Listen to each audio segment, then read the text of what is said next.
The epigraphs that start the book, I have two quotes. So one of them describes dashes. Okay, and dashes are a form of hesitation mark. They make us slow down in a sentence. And the epigrams are meant to slow you down. But it turns out there's another definition, that when someone's thinking about suicide, they make a first cut. And sometimes that's the only cut they make because they decide that this is too painful or too horrible, and that is the mark they made. So that caused them to hesitate. But sometimes actually they make a hesitation mark and then they continue, right? So I must have been surprised when I came across that explanation of that term, hesitation mark, which isn't commonly known. It's not a secret, but you know, I had never heard it, and I read a lot. And so I think when I thought about the dual aspect of that phrase, that it could be either something to do with grammar or something to do with something, a darkness in human possibility, then I thought it would somehow catch different qualities of the epigrammatic, because they're kind of cutting and dark, but they also are meant to give you pause. Because it's my first time to read epigrams, I felt that, like you said, it's very precise, it's short, and it sort of leaves things out that we take this break to sort of think, what is it they're really about? They're very argumentative too, because they're precluding a lot of kind of storytelling. Like they're so short, they're saying this is the whole story. Well, of course, nothing can be the whole story like that. So they're kind of, in a way, they're a bit of a violence against the reader, because they're saying, hey, this is the whole thing, when it isn't the whole thing. It's just a fragment of a kind of truth, right? Yeah. But also, I don't think when I was your age, how old are you? 24. Oh, I don't think I would have liked the epigrammatic when I was young, this kind of thing, because I think it's too dark. And I think I was more full of just sheer life force. Don't be in a rush to be more drawn to them than you are. Save them for later. Save them for marriage. Anyway, yeah, thanks so much, Mia. Yeah, thank you so much. Okay.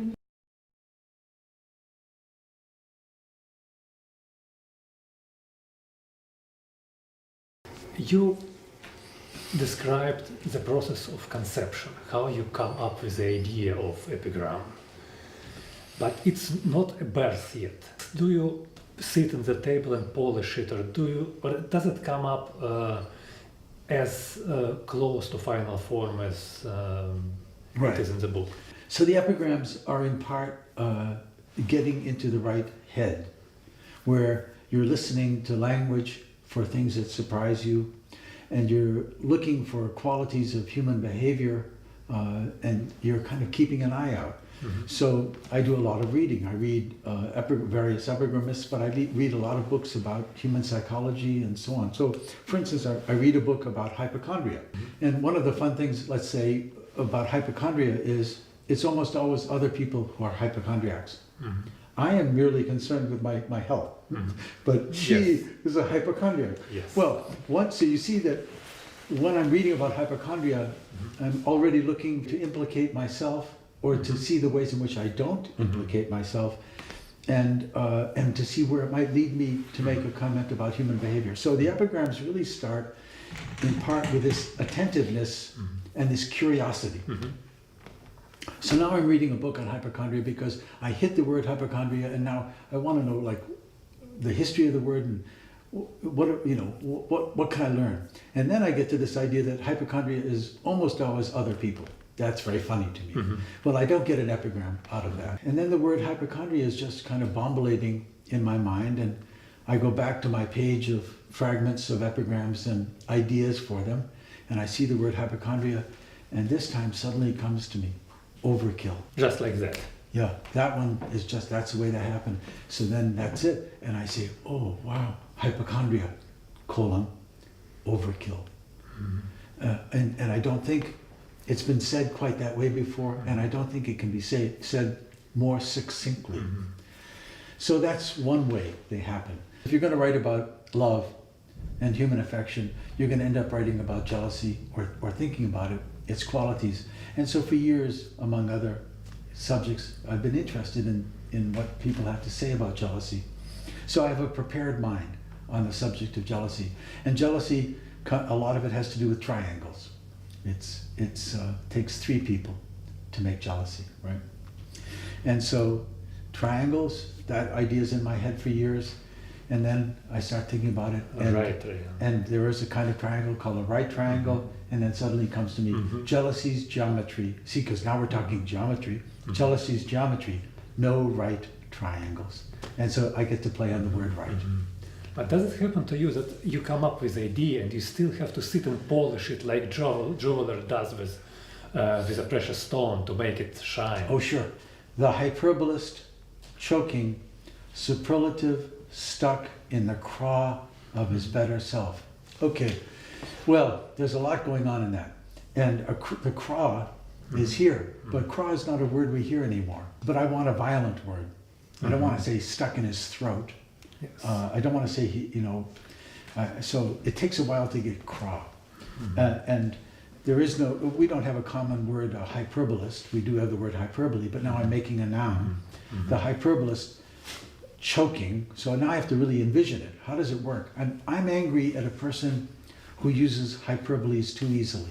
I've come up with a hyperbole and then a hyperbolist. That's part of it. Now I try to envision it. I really want the hyperbolist to be sickened by his own hyperbole.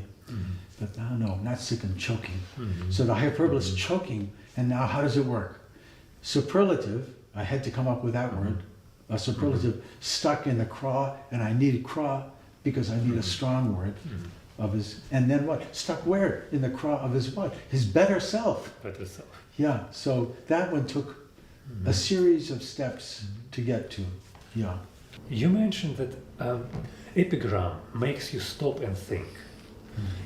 In a form of pure epigram, like it's in your book, it certainly does. And the format of book, I believe, also suggests it. That's why so many empty spaces. It's a space for me to think. Yeah. Here is spot for you to say something. Here is a huge space for the reader to contemplate on it, to meditate on it.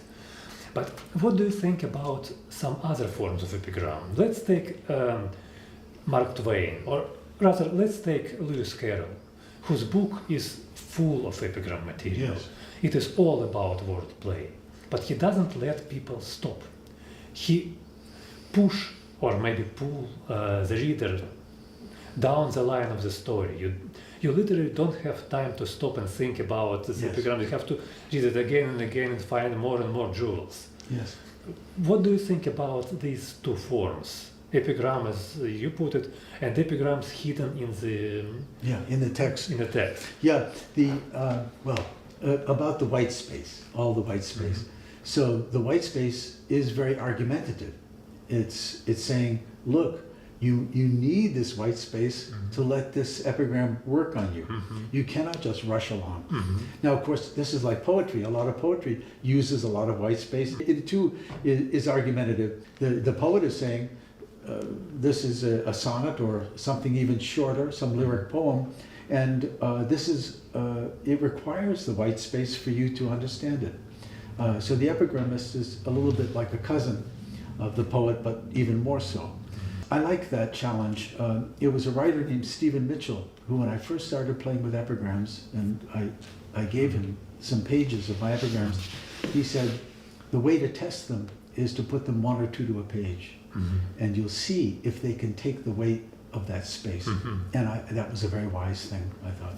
As for a writer like Lewis Carroll, right now I'm reading an American writer, a poet who's famous in his day, in the 40s and 50s, named Randall Jarrell.